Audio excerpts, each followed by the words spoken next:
Sabah Elnarə ilə yayımdadır. Bəzi şəhər sakinlərinin fikirlərini dinlədik. Mövzumuz boşanmada rəqəmlərin sayının yüksək olmasıdır. Təbii ki, Azərbaycan tarixi bir dövlətdir və tarix boyu da nəzər salsaq görürük ki, doğrudan da ailə modeli ilə tarixin birliyi, dövlətin birliyi eyni gedir və təbii ki, biz bugün həm dağılan ailələrə üzülürük, həm də hər dağılan ailə kiçik bir dövlətdir deyirik və dövlət ailələrdən ibarətdir. Ona görə də əlimizdən gələni etməliyik. Hər bir vətəndaş olaraq, qurum işçisi olaraq, yəni fərqi yoxdur. Ümumiyyətlə, ailələrin dağılmaması üçün düşünürəm ki, bir Azərbaycan vətəndaşı olaraq hamımızın boynunun bir borcu var da. Və studiyada qonaqlarım var. Təbii ki, yalnız bir şəxs təsdiq edə bilər ki, ümumiyyətlə, Azərbaycan tarixində ailə modeli, ailə dəyərləri necə olub? Bu bizim Azərbaycan tarixçisi, tarix elmləri doktoru professor Yaqub Mahmudovdur. Sabahınız xeyir olsun. Xoş gəlmişsiniz bizim efirimizə. Xoş gördük. Son dərəcə məmnunam, şadam. Həmişə milləti düşündürən məsələlər, maarifçilik burada güclüdür. Bəli. Və məni yada saldığınız üçün təşəkkür edirəm. Təşəkkür edirəm gəldiyiniz üçün və ailələr bürclərə görə deyil, xarakterə görə qurulmalıdır fikri ilə razılaşan astrolog xanımımız Aytən Səlami bizimlədir. Çünki Aytən xanıma da doğrudan da müraciət edənlər boşanma ilə bağlı həddindən artıq çoxdur. Aytən xanım onlara nə dərəcədə təsir edə bilir, nə dərəcədə qarşısını ala bilir, verilişin gedişatında bunu biləcəyik. Şəhər sakinlərinin fikirləri müxtəlif idi. Bəziləri ataların, anaların övladlarını dəstəklədiyinə görə daha çox boşanma sayının olduğunu dedilər. Hətta bir xanımımız boşanma partisi, yəni boşanmanı qeyd etmək bir tədbiri keçirəni də dedi. Düzünü deyim, mən hələ buna rast gəlməmişəm, yəni görməmişəm, amma deyirlərsə deməli ki var. Yaqub müəllim, bugün doğrudanmı ailələr hansı ki uzun ömürlü ailələrdir? Belə ailələrimiz var. Daha möhkəm olsunlar, nəvəli, nəticəli, kötücəli yaşa dolurlar, gözəl bir ömür sürürlər, nümunəvi bir ömür sürürlər. Ya doğrudanmı bu ailələrdə maddi problemlər olmayıb, doğrudanmı bu ailələrdə mübahisələr olmayıb, yəni doğrudanmı burada heç xarakterlərin uyğunsuzluq məqamları olmayıbmı? Olub da, düzdür. Amma nəyə görə qalır bu ailələr? Deyin bizə. Ağsaqqal fikirlərinə ehtiyacımız var bugün. Çox ciddi məsələdən ötürü yığışmışıq. Özü bir maarifçilik proqramındayım. Yəni deyirəm, çox məmnunam. Elə bir ailə yoxdur ki, onun ağır problemləri olmasın. Əlbəttə. Və bu günlərin bizim düşündüyümüz, gördüyümüz problemlərdən daha ağır problemlər yaşanıb bizim tariximizdə. Amma ailələr dağılmayıb. Zamanlar olub ki, ailənin başçısı 5 il, 10 il ayrı düşüb, savaşlarda olub, döyüşlərdə olub. Bəli. Amma o ailə dağılmayıb. O ailənin xanımı övladlarını böyüdüb. Ondan sonra o ailədə bir kişi cinsindən kim qalıbsa özünə borc bilib o uşaqları oxusun. Yəni Azərbaycan ailəsinin belə şərəfli tarixi var. Ona görə də düşünmək, onu əsaslandırmaq ki, çətinlik var, ondan sonra söz uyğun gəlmədi və ailə dağıldı. Bu tamamilə düzgün olmayan xəttir və Azərbaycan ailəsinə mən bunu bir böhtan kimi qiymətləndirirəm. Bəli. Ona görə də bu məsələlərə bir qədər geniş baxmaq lazımdır. Mən istərdim bu söhbətin başlanğıcını nədən götürək, hardan götürək? Götürək. Bizim deməli, min illiklərin qovşağında ulu öndərimiz Azərbaycan xalqına müraciət elədi, dünya Azərbaycanlılarına. Və dedi ki, biz dünyaya inteqrasiya olunuruq, başqa yolumuz yoxdur. Sərhədlər açılır, qapı pəncərə açılır, böyük dünya oxuyanına Azərbaycan qovuşur. Bizim başqa yolumuz yoxdur. Hökmən dünyaya qovuşmalıyıq, inteqrasiyaya getməliyik. Bəs bizim milli dəyərlərimiz nə olacaq? Bu barədə düşünmək lazımdır. Bu Heydər Əliyevin deməli düşüncələridir. Bu böyük dahini narahat eləyirdi ki, bu sərhədlər, qapılar açılanda biz duruş gətirə biləcəyikmi? Bax, söhbət budur. Biz duruş gətirməyi bacarmalıyıq. Biz fırtınada, oxuyanın içərisində bir qaya kimi varlığımızı qorumalıyıq. İndi məsələ nədən ibarətdir? Mən istəyirəm, bunu Azərbaycanın daxili problemləri ilə təkcə əlaqələndirməyək ki, bizim Azərbaycan ailəsi dağılır, düz baxmırıq məsələlər. Xeyr. Oxuyanın o tayında da, o biri tayında da texnologiyalar var. Bəli. İşləyirlər. Nə eləmək lazımdır? Dünyanın bu sərvətli məkanına, bu yolların qovşağına, Bu gözəl diyarlara yiyələnmək lazımdır, şərqə yiyələnmək lazımdır. Nə eləmək lazımdır? Oraya yiyələnməkdən ötürü onun dövlətini, onun cəmiyyətini dağıtmaq lazımdır. Dağıtmaq üçün hardan başlamaq lazımdır? Ailədən. Ailədən. Ancaq ailədən. Bəli. Əgər xalqın, millətin möhkəm ailəsi yoxsa, o xalq olmayacaq, o xalq məhv olub gedəcək. Möhkəm ailə yoxsa, o xalqın dövlət olmayacaq, o da dağılıb gedəcək. Bax, bu xətt işləyir. Bu xətti xaricdən işləyirlər. O xəttin kanalları var. O kanallardan birisi odur ki, gəncliyi ələ almaq. Bax, Bəli. millətin gənclərini ələ almaq. Təəssüfən. Gəncləri ələ almaq nə ilə ələ almaq? Dingiltili musiqilərlə, gecə barları ilə, Trendlərlə. Bəli, bununla gəncləri ələ. Gənc də enerjinin qaynayan vaxtıdır. O hələ yolunu müəyyənləşdirməyib. Və o proqramlar da bilir gəncin xüsusiyyətini və bu şəbəkəni işə salır. Şəbəkəni işə salırsan, bir də ayılıb, sən hazır deyilsən buna. Duruş gətirmirsən, sənin vahid konsepsiyan, xəttin olmalıdır. Sənin dövlət qurumlarında da o xətti olmalıdır. Bütövlükdə millətin duruş gətirmək xətti olmalıdır. Necə olmalıdır? Uşaq bağçasından tutmuş, məktəbindən tutmuş, ali məktəbindən tutmuş, dərsliklərindən tutmuş, dövlət qurumlarının xəttindən tutmuş, hamısı vahid məqsədə xidmət etməlidir. Bu xalq, bu millət, bu çətin şəraitdə necə özünü qoruyub saxlamalıdır. Bir də görürsən, dəb düşür, heç xəbəri yoxdur mədəniyyətdən. Bu kanallarda çıxış edirlər ki, qabaqçıl Avropa dəyərlərinə yiyələnmək lazımdır. İndi sağ olsun, prezidentimiz hər yerdə deyir, Avropa dəyərləri yox, qabaqçıl dəyərlərə dünya. Bəyəm Azərbaycan xalqının milli dəyərləri, tarixi dəyərlər, yoxdur ki, sınaqlardan çıxan, onun nəyə Avropa dəyərlərinə aşağıdır? Bəli. Çin xalqının dəyərləri, Yapon xalqının dəyərləri nəyə Avropa dəyərlərinə aşağıdadır? Deməli, sən təbliğatı elə qurmalısan. Bax, mən Heydər Əliyevin dediyin üstə gəlirəm. Qapı pəncərə açılır, dünya oxuyanına çıxırıq. Biz milli dəyərlərimiz nə olacaq? Biz düşünməliyik. Bax, bu ağır şəraitdə özümüzü qorumalıyıq. Səni ailən əldən gedirsə, gənclərinə gecə barlarına aparırlarsa, məktəblərinə girib öz ideologiyalarını təbliğ eləyirlərsə, sən nə edəcəksən? Sənin buna qarşı vahid xəttin olmalıdır. O xətt hər yerdə olmalıdır. Mexanizm yaranmalıdır.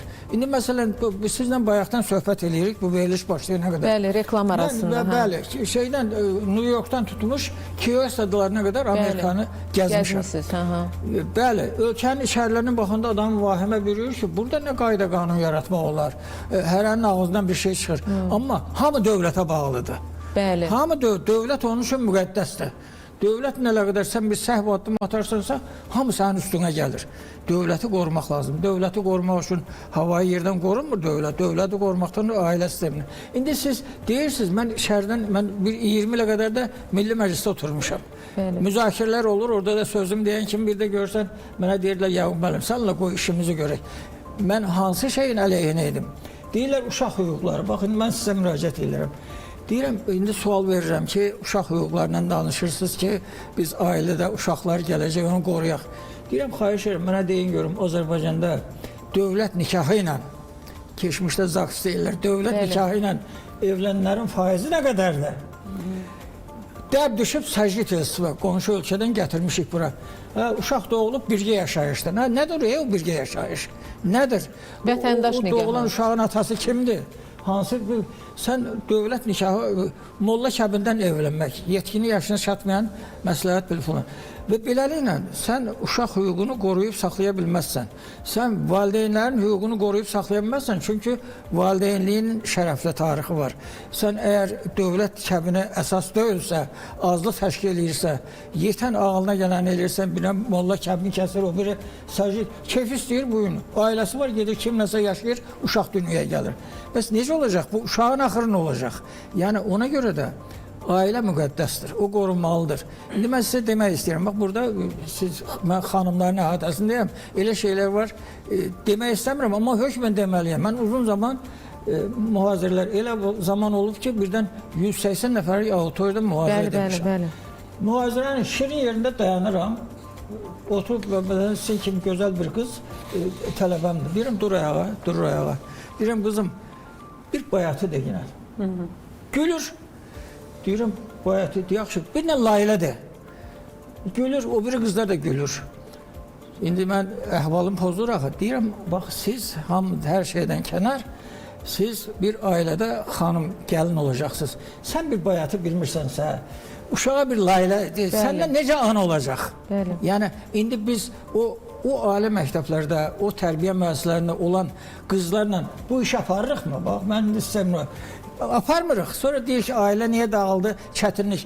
Azərbaycan ailəsi həmişə müqəddəs olub. Azərbaycan ailəsi qız köçürüləndə deyiblər ki, sənin bir də o getdiyin yerdən cənazən çıxmalıdır. Yəni ona ayrı, qızın ayrı yolu. Amma məsləhətləşmələr də olur, valideynlərin məsləhətləşmələri də olur. İndi gözünü yumur, açır, sabah qız məlumat gəlir ki, o kimlənsə kəbinə girib, kimlənsə sajitelsizlə bir yerdə yaşayır. Burada nə ayrı ola bilər? Yəni ona görə də mən belə düşünürəm ki, bizim bax bu tərbiyə maarifçilik sistemimiz. Bax oturmuşam evdə, mən gizlətmirəm sizdən. Bir sıra kanallar var, mən qəti baxmıram ona. Baxmıram, ona görə baxmıram ki, orada çıxış eləyən, ailədən, əxlaqdan danışan xanımı xalq necə tanıyır bilirəm. Mən də bilirəm ki, o hansı yuvanın quşudur. Oradan durur, möhkəm ailədən danışır, sədaqətdən danışır, sevgidən danışır falan və əxlaq dərsi verir. Hələ ekspertlər də var. Bəli. İndi bu necə ola bilər? İndi bir də görürsən ki, oradan da bir adama söz verirlər. Siz bunu öz televiziyonunuza götürməyin. Mən bu ən ürək sözlərimi sizə deyirəm. Buyurun. Bir də görürsən ki, o verilişdə bir adama söz verirlər, o da hansısa dövlət qurumundan gəlib. Elə sözlər deyir ki, adam deyirəm, Allah sana şükür, dövlət qurumundakı belə bir ekspert var. Yaxşı ki, elə bu ailələr bu vəziyyətdə qalıb. Ha. Bu da bu. Bəs necə olsun? Ona görə də bax, mən birinci başladığım sözdən demək istəyirəm. Düşünmək lazımdır ki, bizə qarşı, şərqə qarşı, Azərbaycana qarşı bir sistem var çevrilən, buranı əl almaqdan ötürü. Sənin hüquq sistemindən tutmuş, hər bir sistemini istəyirlər ki, burada hökmranlıq eləsinlər. Ölkənin başçısı öz qüdrəti ilə, xalqın qüdrəti ilə, məsələn, biz 44 günlük müharibədə dünya sözümüz dedik. Bəli. Necə ola bildi dedik? Deməli, mənim xalqım böyük xalqdır. Pənahəli xan Şuşada paytaxt eləyəndə oranı, xanlığın paytaxtı, elə yer seçmişdi ki, ora giriş yerində bir 2-3 iyili olan dayansın, böyrünə daşlar Şuşanı almaq mümkün deyil. İndi biz Şuşanı almalıydıq. Görün, Pənahəli xan elə yerdə var. Şuşanı biz almalıydıq ermənilərdən. Necə aldıq? Şuşanı şkaf kimi Azərbaycan oğulları, dağ kimi Azərbaycan oğulları o qayalardan dırmaşıb aldılar. Küçə döyüşləri ilə. Dırmaşıb aldılar. Bəli. Deməli, Azərbaycan xalqı qüdrətli xalqdır. Deməli, bu xalqı ölkənin başçısı döyüşdə istiqamətləndirdi, xətt doğru götürüldü, məsləhətlər falan. Deməli, xətt doğru olanda biz nəyə desən qalib gəlməyə qadir xalqıq. Ona görə də vahid xətt olmadan, vahid konsepsiya olmadan, mənim əzizim, bax, mən 98-də Koreya səfərində, heç beynimdən çıxmır mənim. Bir gün mənə dedilər ki, biz gedək bir dərslik hazırlanan yerə baxın. Azərbaycandan bir alim olaraq çağırıblar. Bir şəki kimi, Zaqatala kimi Seuldan aralı bir yerə apardılar mənim dağın döşündə. Qapılar açıldı, xüsusi mühafizə var. Girirsən, ideal sakitlikdir, ancaq bülbüllərin səsi eşidilir. Orada, burada da binalardır. Bulaq şırıltısı falan apardılar, mənə bax, burada tarix dərsliyi hazırlanır. İçəri girdim, bir dedilər, bax, bu ölkənin falan tarixçisidir, bu falan. Deyir, bizim ölkəmizdə nə qədər tarixdən dərslik çıxırsa, kitab çıxırsa, bu kişilər burada onu ekspertizadan keçirir, ondan sonra ona çapa icazə verilir. Deməli, deyir, mənası nədir? Deyir, Koreya xalqının tarixinə və gələcəyinə zərbə olmasın. Ondan sonra ola bilər. Biz katalog hazırlayırıq. İndi bax, mən sizə dərdimi deyirəm. Katalog hazırlayıram, nə katalog hazırlayırsınız? Deyir, dünyanın hansı muzeylərində Koreya xalqının maddi mədəniyyət abidələri varsa, onun siyahısını tutmuşuq. Unudulmamaq üçün. Onu necə düzgün təqdim eləmirlərsə, onu hamısını yazıb gətiririk Koreyaya, düzgün məlumatını yazırıq, məcbur eləyirik ki, bu cür təqdim eləyin və onları gətirməyə. İndi bax, mən sizə dönürəm. Bəli, danışırıq, ağzımıza çollu doğuşan sığışmır. Şeyx Səfi xalçası vaxtında getdi, qorumadıq getdi. Deməli, orada da bizim səhvlərimiz var. Dünyanın filan yerində. İndi soruşuram, bizim dünyanın filan yerlərinə qarət olunub aparılan bu tarix abidələrimizin bugün Azərbaycana kataloqu varmı? Yoxdur. Yoxdur. Yoxdur. Sən onu təbliğ eləyəndə sənin xalqında bir qüdrət yaranacaq. Bəli. Sənin şəxsiyyətlərin burada mən az çox Qəhrəmanlarımız yoxdur da. Biz bunu görürsən, deyirik də, qəhrəmanlarımız yoxdur. Mən danışmamış ürəyini dilləndirirəm. Bax burada siz məni danışdırıb Azərbaycan tarixində şeylə Bəli. dəfələrlə. Bax sənin şəxsiyyətlərini əlindən alınır. Bax bu bütün bizim bəlalarımız hardan gəlir? Şəxsiyyətlərini əlindən alınır. Şah Abbasa bir qarona yaxılır. Nadir Şah kimi dünya miqyaslı ona o yırtıcı, o birisi filan o özü də səninki deyil. İndi sən onları özünki eləməyəndə necə bu millətdə hansı qəhrəmanları çıxacaq ortaya? Nə eləməlisən sən? Bəli. Sən bunu xalqına təqdim eləməlisən. İndi götür cürbəcür kanalları. Heydər Əliyev, mən indi ondan ən çox yazan adamlardan özü də sağlığında Azərbaycan tarixində Heydər Əliyev şəxsiyyəti yazmışam. Heydər Əliyev haqqında elə şeylər yazdılar ki, xalq onu sevməsin. Deməli, sənin xalqının əlindən ailəni alırlar, şəxsiyyətini alırlar, mədəniyyətini alırlar. Sənin avtofa ləyəninə qədər ermənilər yedurub, kababına yedurub, hamısına. Deməli, bütün bunların hamısına oradan, kənardan, texnologiyalarla sənin əlini alırlar, sonra da səni bütövlükdə əl alırlar. İndi ona qarşı, bəli, ona qarşı xalq var. Onu, bütün işini düzgün qurmaq lazımdır. Nümunə nədir? Nümunə odur ki, Pənahəli xanın Şuşa qalasını tikdirəndə ki, buranı heç kəs ala bilməsin, onu Azərbaycan oğulları qayaya dırmaşıb ermənilərin əlindən aldılar. Deməli, Azərbaycan xalqı kimi qüdrətli bir xalq var. Ailələr var. İndi mən bir balaca bu saat sizdə Nadir Şahı işləyirəm və ömrümün bir hissəsini də ona qoymuşam. Bütün dünyadan faktları yığmışam. İnşallah bu barədə sizə məlumat verəcəyim. İndi məsələn, Nadir Şah Azərbaycan hökmdarıdır. Yeganə hökmdardır ki, bütün ömrünü çadırda, döyüşlərdə, müharibələrdə keçirib. Paytaxtı xilas edib, ölkənin böyük dövlətlərinin əlindən alıb filan. Məhv eləyib onu kim? Hindistanı gedib alan kişidir. Döyüşlərdə yaralı vuruşub. Ömrünü saxlayıb. Amma yaxın ətrafı onu məhv eləyib. Deməli, ağacı qurd həmişə içindən yeyir. Biz içimizdən yeyilməkdən təmizlənməliyik. Ona görə də məsələn orada ailə deyirəm. Ancaq kəbinli qadınlar olub bunun. Hərəmxanası olmayıb. Məsələn onun xanımlarından biri Şah Təhmasibin Səfəvi hökmdarlarından birisinin qızıdır. O qız həm bir bacı Nadir Şaha verilib, o birisi də Nadir Şahın oğluna verilib. Nadir Şahın oğlu ciddi bir səhvə yol verib. Deməli o qardaşlarını, o xanımın qardaşlarını hamısını məhv elədi. Nadir Şahın da xatirinə dəydi, çünki Səfəvilərlə qohumdur. O böyük bir toy mərasimində o bacı özünü həlak elədi, özünü öldürdü ki, onun qardaşları falan, onun ailəsinə qəsd olunur. Bax, budur Azərbaycan ailəsi. İndi ay mənim əzizim, ay mənim əziz dostum, sizə deyirəm, nə qədər.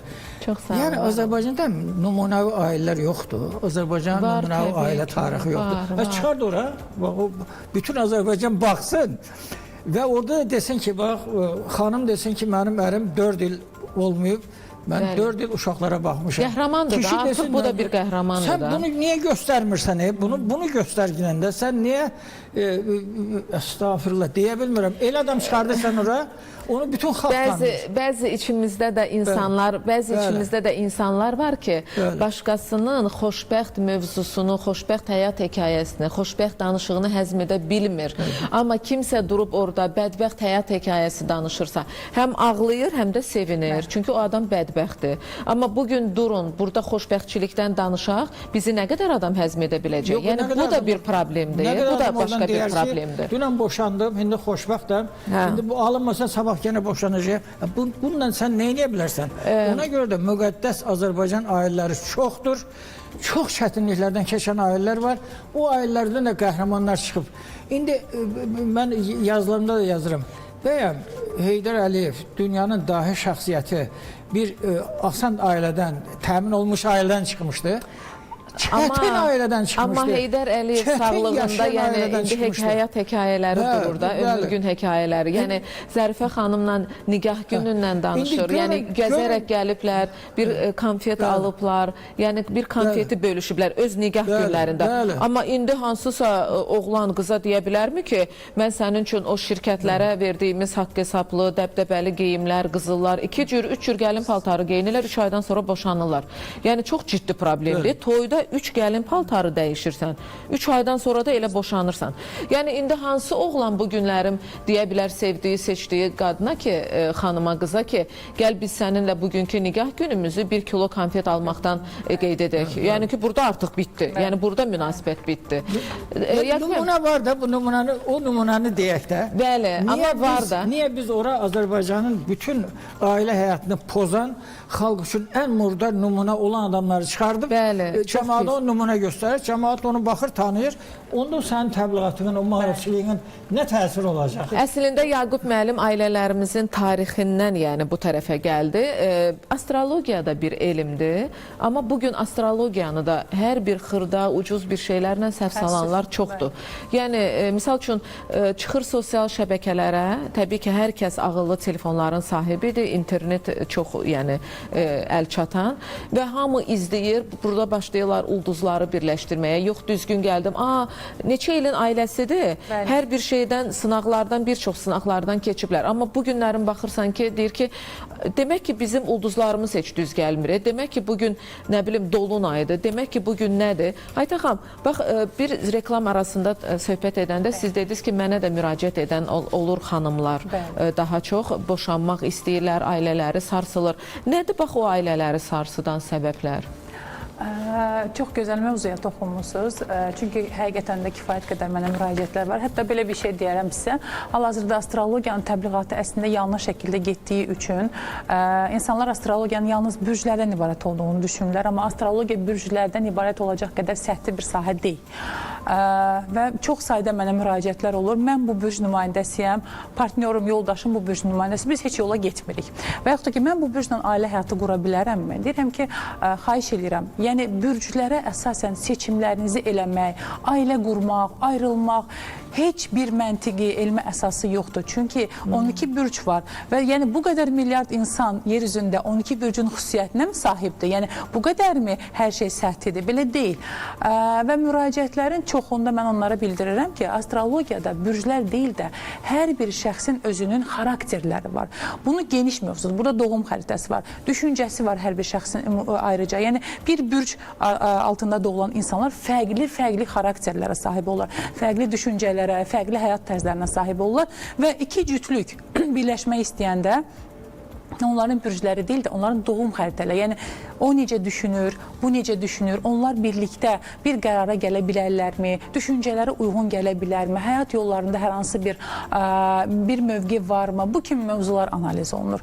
Və müraciət edəndə mən həmişə dəfələrlə deyirəm, məsələn, məndən müraciət edir xanımlar ki, biz yoldaşımla çox heç uyğun deyilik, o başqa xasiyyətdədir, mən başqa xasiyyətdəyəm, nə qədər vaxtdan sonra bunu başa düşürlər, çox maraqlıdır. Belə deyim də sizə, bəzən olur, başlıqda olur, bəzən bir neçə illər keçir, məsələn, bir 10 il keçir, 7 il keçir, 5 il keçir, bəli. Mənə müraciət edirlər ki, bəs artıq boşanma ərəfəsindəyik. Çox sayda belə müraciət olub, hətta yaxınlarımdan da olub. Xəritələrə baxmışam, dəyərləndirmişəm və onları həm xəritə üzərindən maarifləndirmişəm. Çünki ailəni dağıtmaq ümumiyyətlə çox asan bir şeydir, amma onu qoruyub saxlamaq çox çətin bir şeydir. Yəni bir şey pozmaq, dağıtmaq çox rahatdır, amma onu qorumaq çox çətindir. Və mən də belə deyim, düşüncədəyəm ki, Azərbaycan qadını, ümumiyyətlə Azərbaycan ailələri birlikdə olmalıdır. Hər bir çətinliyin öhdəsindən gəlməlidir. Çünki mən həmişə onlara deyirəm ki, baxın, siz idealsızmı? Sizin yaxşı yoldaşınız bu xasiyyətdədir, bu cür düşünür. Siz bunu belə qəbul eləməlisiniz. Sizin heç mi mənfiləriniz yoxdur? İdeal insan yoxdur. Xoşbəxt insan, xoşbəxt ailə yoxdur. Xoşbəxt saat var, dəqiqə var, an var. Amma bir yerdə irəlilədiyiniz bir yolda bir-birinizə nə qədər çox güzəşt getsəniz, o qədər çox siz ailə həyatınızı birlikdə apara bilərsiniz. Yəni bu sözü mənə də 10 il bundan əvvəl çox üzr istəyirəm. Ailə həyatı quranda bir böyüyümüz mənə və yoldaşıma demişdi ki, ailə qurmaq çox asandır. Ailəni davam etdirmək üçün sizə yalnız gənclərə bir məsləhətim var. Yalnız və yalnız qarşılıqlı güzəşt şəklində siz ailənizi qoruya bilərsiniz. Həqiqətən də mən vaxt keçdikcə başa düşdüm ki, iki belə deyim, cütlük bir-birinə qarşılıqlı, bir tərəfli yox, qarşılıqlı güzəştə getdiyi anda o ailəni qoruyub saxlamaq olur. Problemlər olur, maddi problemlər olur, başqa sıxıntılar olur. Amma normaldır həyatda Həyatda həmişə enişlər, çıxışlar, yaxşı anlar, yəni həmişə bunlar var. İnsan bu dünyadan köçənə qədər problemlər Bəli, bəli. Onu başa düşmək lazım. Onu başa düşmək lazım. Problemi xoşbəxtlik də, bədbəxtlik də, hadisələr hamısı bizimlədir. 10 il yaşayandan sonra təzədən yadına düşür ki, xarakterimiz uyğun gəlmir. Bəs bu 10 ildə necə uyğunlaşmış? Bir də bir məsələ var ki, hal-hazırda bu sosial media çox aktivdir və çox təəssüflər olsun ki, sosial mediada insanlar yalnız üzdə olan bir şeyləri göstərirlər, xoşbəxtçiliklərini göstərirlər. Amma arxada, inanırsınız, mən həmişə deyirlər ki, filan kəs bax necə xoşbəxtdir yoldaşlar. Deyirəm ki, inanın, ailəsinin içini bilmirsiniz. O da mütləq əziyyət çəkir. Onlarda da bir xarakter problemi var. Yəni o sadəcə yaxşı tərəfi göstərir, pis tərəfi içəridə qalır. Hər zaman deyirlər ki, çox gülən insanlar əslində çox... Və gənclərimiz, qadınlarımız da belə başa düşür ki, yəni o əgər niyə bu qadın xoşbəxtdir, niyə bu qadın yoldaşı ona dəstəkdir, mənim yoldaşım amma evdə mən bütün günü davadayım. Axı o onu göstərir. O evin içində nələr yaşayır, o onu göstərmir. Yəni problem budur. Heç kim ideal evlilik yaşamır, heç kim ideal həyat yaşamır. Həyatımızda həmişə enişlər, yoxuşlar, bunu qəbul eləməliyik. Həyat bir mübarizədir. Sonuna qədər bir mübarizədir. Sən hansı yolu seçirsən? Ulduzların günahı yoxdur. Yox, əlbəttə ki, ulduzlar enerjiləri verir. Amma vallahi ki, yenə deyirəm, müraciət edirlər ki, bu 2 illik yoldaşımla həmişə çox yaxşıdır. Hər şey 2 illik yoldaşımla çox problem yaşayıram. Bəli, xəritədə ulduzların enerjiləri var. Amma deyirəm ki, astroloq sizə boşanacaqsan, ayrılacaqsan deyə bir proqnoz verə bilməz. Çünki elmi astrologiyanın ilk etik qaydası var ki, biz Allah deyilik. Biz sadəcə enerjiləri qarşı tərəfə çatdırırıq. Sənin iradən, sənin düşüncən hər şeyə qərar verir. Sən əgər bu sınaqdan yaxşı çıxırsansa, sən əgər qarşı tərəflə birləşib bu qarşınıza çıxan sınaqları mübarizə ilə atladırsansa, sən o evlilik həyatını qurtarmış olsan zaten. Bilirsiniz, ən önəmlisi nədir? Mən sizə deyim, doğmalıq hissi.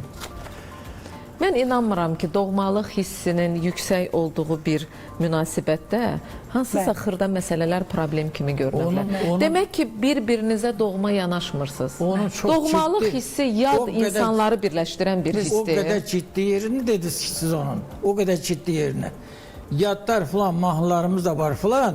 Yaxın olur, doğma olur. Ailə qrupsunsa... Qaya qrupunun, bəli. Ailə qrupsunsa, sən ailə üzvünə... Artıq doğma yanaşmalısan. Doğma baxmalısan və getdikcə daha artıq doğmalaşmalısan. Əlbəttə ki. Yəni, ailənin xanımı kişini kişi kimi qəbul eləməlidir. Bəli.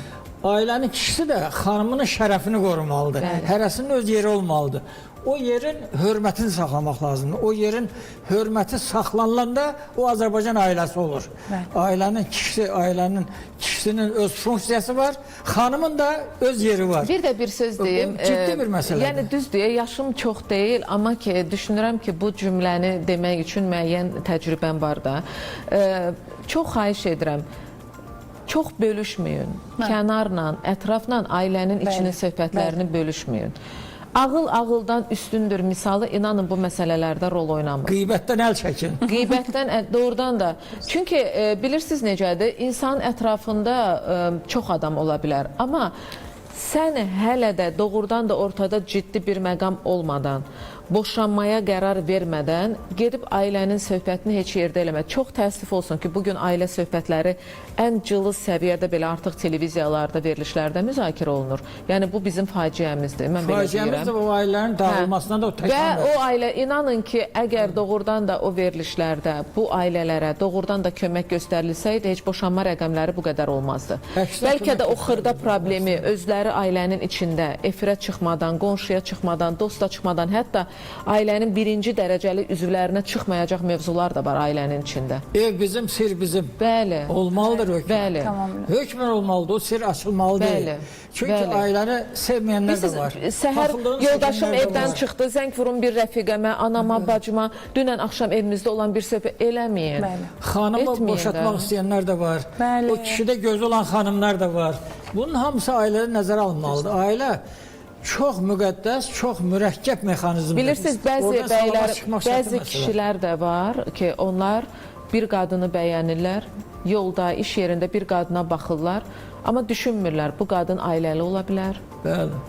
Yəni şeytanlıqdır da, sən bunu yoldan çıxara bilərsən. Bəlkə bunun əri evdə ona o cür baxmayıb, bəlkə o cür söz deməyib. Sən bu sözlə bu qadını yoldan çıxarırsan. Vallahi bugün var elə məsələlər. O qadınlar da sabah o xoş sözü eşidən kimi gəlir evdə yoldaşı ilə vidalaşır. Sən məni bu vaxta kimi sev. Çünki qulağı neynədir? Xoş bir söz eşitdi.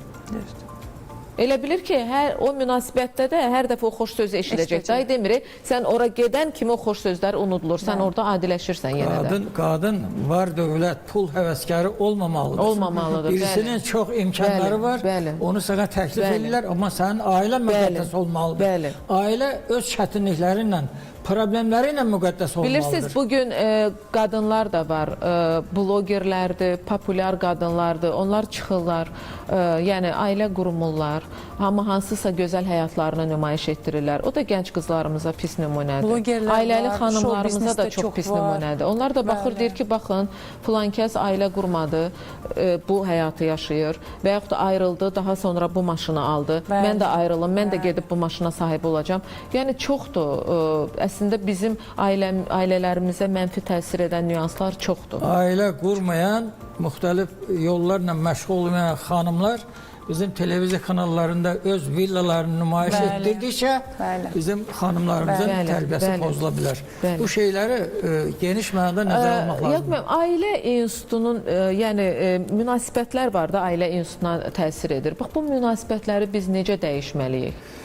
Hökmən, necə qorumalıyıq biz ailələrimizi ki, dağılmasınlar? Mən başlanğıcda da dedim ki, ailə o zaman qorunur ki, mən yenə də dedim, uşaq bağçasından, tərbiyə sistemindən, xüsusilə qızlarımızın aparılan iş, ondan sonra müqəddəs ailə, kişinin ailədə kişi, bütün bunların hamısı hökmən əksini tapan maarifçilik sistemimiz olmalıdır. Bilirsiniz, biraz əvvəl bizim Facebook səhifəmizdə baxıram, bir xanım səhv etmirəmsə yazıb, indi tapacam, o yazmışdı ki, orada deməli, bugün ailələrin dağılmasında birinci yerdə elə maddi problemlər yaxşı, gəlin belə götürək. Mənim valideynlərim 45 ildə ailə həyatı qurublar. Bizim evimizdə heç mi maddi problem olmayıb? Heç mi olmayıb? Və kim qarant durur ki, sabah yenə də olmayacaq, 5 ildən sonra yenə də olmayacaq. İnanın, çox ciddi maddi problemi olan ailələr var, amma onlar ailə kimi bir yerdədirlər. İndi bizim bir gözəl xalq ədəbiyyatımız da var. O xalq ədəbiyyatıyla da qızlarımız tanış olmalıdır, kitab oxumalıdırlar, milli bizim dəyərlərimizə sahib çıxmalıdırlar. Bəs bizim xalqımız necə tərbiyə olunub? Deyək ki, söhbət gedir Şah Abbasdan, Nadir Şahdan. Elə olub ki, bunlar bir xoşbəxt ailə, məmləkəti gəziblər, görüm bu çətinliklərdə qorunan ailələrimiz varmı? İndi xalqa bunlar lətifələr şəklində gəlib çatır. Deyək ki, Şah Abbas gedir, gəzə-gəzə məmləkəti elə bir ailə axtarır. Atını sürür, bir darvazanı döyür. Döyən kimi bir qadın çıxır, deyir, mən Allah qonağıyam, deyir, gəl. Kişi də o yandan bir ulağına odun yükləyib gəlir, kasıb bir ailədir. Bunu çağırırlar, deyir, Allah qonağıdır, hər şeyimiz var, heç nələri yoxdur. Bu da göz altdan baxır ki, bunların heç nəyi yoxdur. Belə adamı qarşılar, görün, axı bu nədədir? Məsələn, birdən deyir, ay arvad, çıx bu qonağa bir yaxşı çardaqdakı qarpızlardan bir yaxşısını düşür, yine kəsək, Allah qonağıdır. Nərdivanı qoyur, arvad dırmaşır çardağa, qarpızı düşürür, baxır ora burasını deyir, apar bunu yaxşısını düşür, bu qonağa layiq deyil. Bir dənə qarpız var, 7 dəfə bu qadın çıxır, düşür, həmən qarpız gəlir, Şah da baxır, başa düşür ki, bunu alladılar. Qayıdır, onun qızla tutur. Deməli, xoşbəxt ailə var. İndi gör, odundan gəlir, qadın da qapını açır, deyir, Allah qonağıdır. Bir qarpızdan ötürü bu evin xanımı 10 dəfə çıxır. İndi ondan ağır problemi olan ailə olar. Görün, o xanım necə xanımdır ki, bax, ailə odur. Belə məsələləri yayaq da. Gözəl ailələr bugün Azərbaycanda var. Var, təbii ki var. Əlbəttə, uğurlu ailə modellərimiz var. Görkəmli adamlar çıxıb. O ailələri təbliğ elə də. Məsələn, mən Rəsul Rıza bizim böyük mütəfəkkirimizlə ilk ensiklopediya işləmişəm mən. Mən, məsələn, mənim beynimdən Nigar Rəfibəyli Azərbaycan qadınlığının simvolu kimi beynimdən çıxmır. Rəsul Rıza bir Koroğlu kimi adamıdır. Dünyanın bütün çətinliklərinin üstünə gelirdi, qorxmadan gedirdi və birdən əsəbləşirdi, birdən filan. Nigar xanımın bir də mən mavin işləyirdim hələm bir səsi qulağıma, Yaqub, bu gün biraz keyfi yoxdur, fikir verməyin, işinizi görün. Nigar xanım, bu da Koroğlu, bura Rəsul Rızadır. İndi günlərin birində elə oldu ki, bağa gedəndə Rəsul müəllimlə bir yerdə biz Ənvər Məmmədxanlı üçümüz bir maşında olası olduq. Biz onda Rəsul müəllim bir kasıb elə o bağ indi elə kasıb bağ heç əhəmiyyət verən adam deyil Rəsul Rıza, təfəkkür adamı idi. Maşından düşdülər, mənə o tərəfə Zolbada şeydə qalırdım evdə, kirayədə. Bir də mən tərpənəndə maşından bir xanım çıxdı, ilk dəfə onu da gördüm. Əyində çox sadə çit paltar, sadə olduğunca ağlıma gəldi ki, Nigar xanım dedi, Yaqub getmə. O dayandım, biraz keçəndən sonra gördüm bir kağız torbada, üzüm yığıb mənə verdi ki, evdə apar uşaqlara ver, bu məhliyə gəlibsən. İndi məsələn, Nigar xanım, Rəsul Rıza, onların ölüm səhnəsi var, filan bir-birini qiymətləndirməsi var, mahnıları var. Oğlum, ailə də var. Bir gözəl Azərbaycan ailəsidir. Çıxart ora, təbliğ elə. Qoy xalq o cür yaşasın. Qoy Azərbaycan qızları Nigar Rəfibəyli kimi olsun. Azərbaycan oğulları Rəsul Rıza kimi olsun ki, xanımını qiymətləndirən. Yəni, var Azərbaycanda belə ailələr olubdur, tariximizdə də var və bugün də var. Çıxardaq onları da bu kanallara. Niyə biz o kanala çıxan adam villasını göstərir? 4-5 adamla evlənib ayrılıb, deyir mənim hələ 1-2 villamda o yandadır falan. Ayrıca şeylərdir. Baxın, biz biraz əvvəl hər bir şeyi uşaqlığa bağladıq da. Yəni, bağçadan başlamalıdır, ailədən ən birinci, daha sonra bağça, daha sonra məktəb.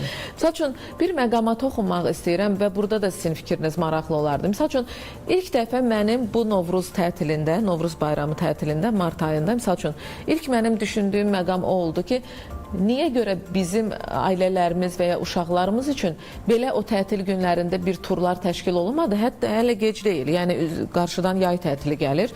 Bizim uşaqlarımızı işğaldan azad olunan ərazilərə aparsınlar. Bəli.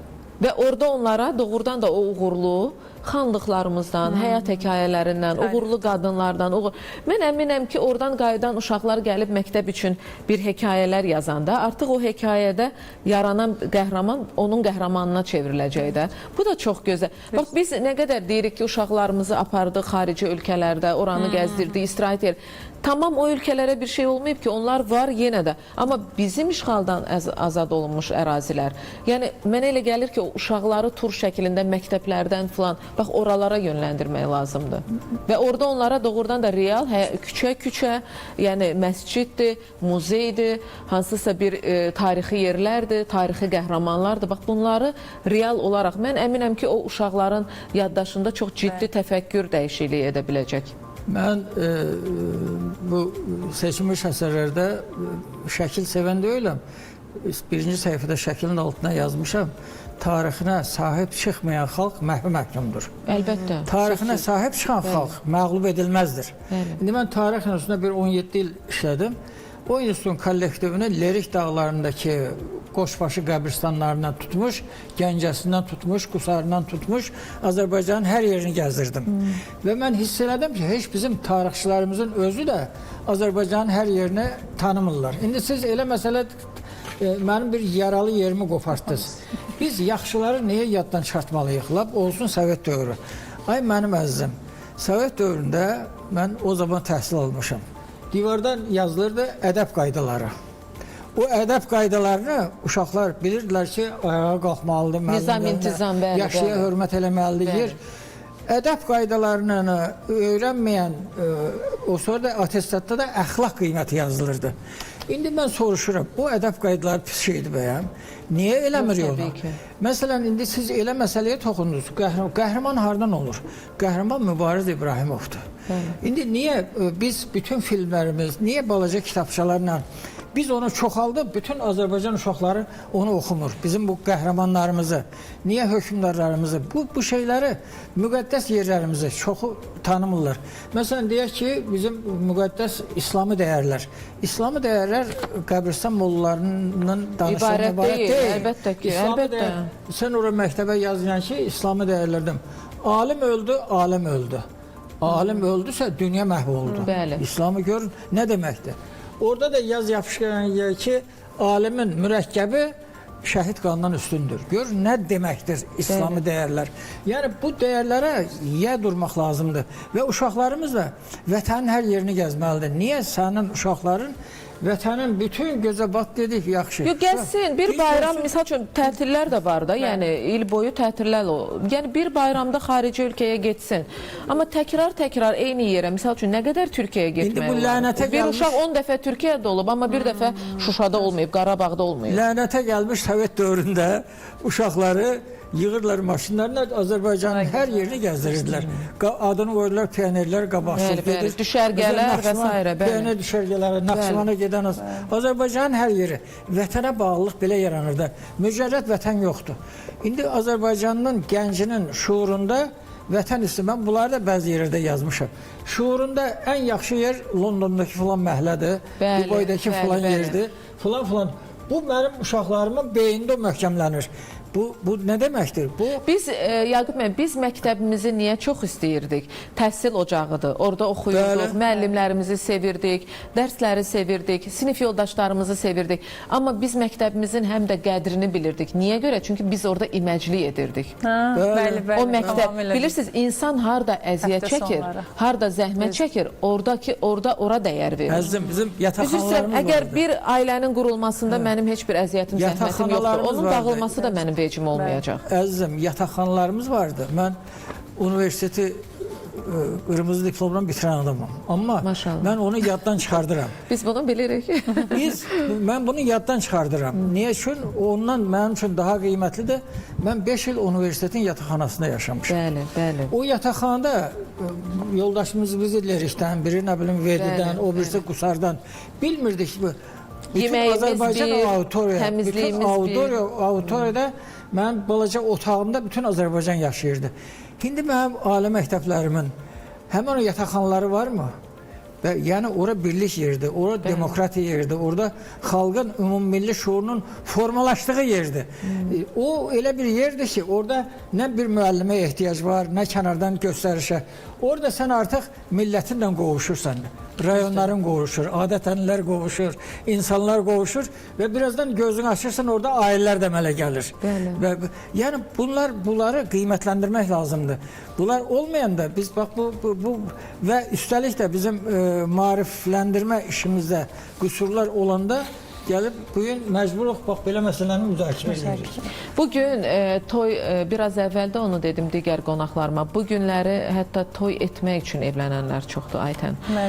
Yəni ki, bilirsiniz necə, bax gəlin belə deyək də, bir qızdır, gəlinlik paltarını görür, o gəlinlik paltarını o qədər bəyənir, o qədər onu üzərində görmək istəyir. Amma o gəlinlik paltarını geyinəndən sonraki məsuliyyəti heç düşünmür.